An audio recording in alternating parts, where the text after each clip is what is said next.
Hello, everybody, and thank you very much for coming along today. My name is Steve O'Brien. I would be the Senior Business Development Manager for Westcoast Cloud. And what Westcoast Cloud do is we support um, partners or resellers of Microsoft services predominantly.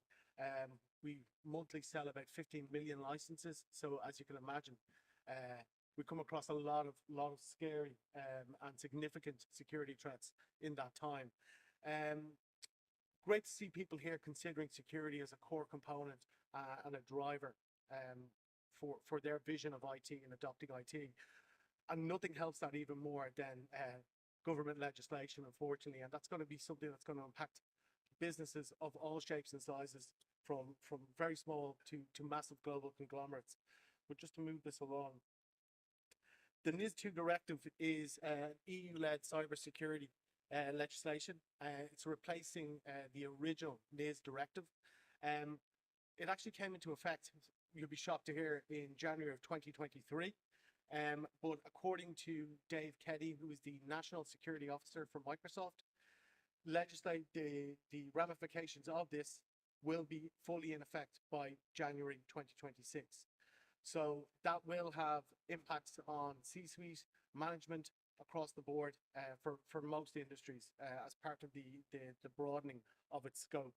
So what it's designed to do is to strengthen cybersecurity across the EU,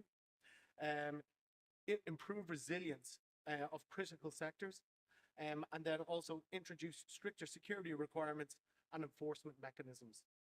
So I did mention that this is actually extending to a number of sectors. Originally, the NIS directive covered about 1,000 companies or businesses. This has now gone to 100,000 plus with this new extension. So that's going to include industries such as energy, transport, banking, healthcare, digital infrastructure, and public administration, as well as the providers such as Unitech are going to be impacted upon it. Now, a big element, and Colin briefly touched on it before, is the impact on the supply chain. So if you, for example, are a waste management company and you're working with a government department, or you're in the healthcare industry working with someone like Leia, you will, as part of their NIS2 compliance, have to be compliant as well. So that trickle down will have greater impacts on who you can provide services to and who you can work with. So moving on.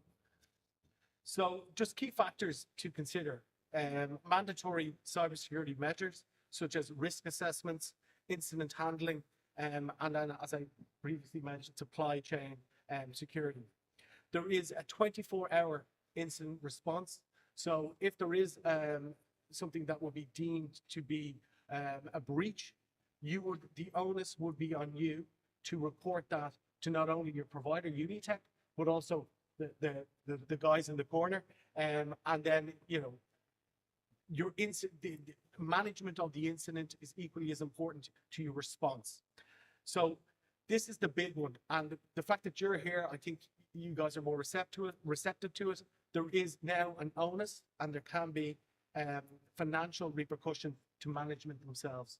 So your handling of situations and your response and the reporting of said situations will actually trickle down to your C-suite, to your management board, and how you respond will dictate actually if there will be fines. Penalties: there's fines up to 10 million or 2% of global annual turnover for essential entities, and it is slightly lower for the services that will be deemed to be important. So look, what are people doing about this? What is the response? How are you preparing for this?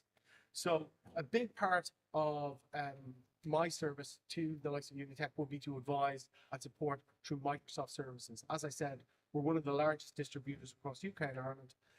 We would advise customers to work within their own framework of what they need, and their vulnerability would be. But layering multiple services is an option, and you can also go with one provider with a native suite of products that will cover all these services. But it all begins with your framework.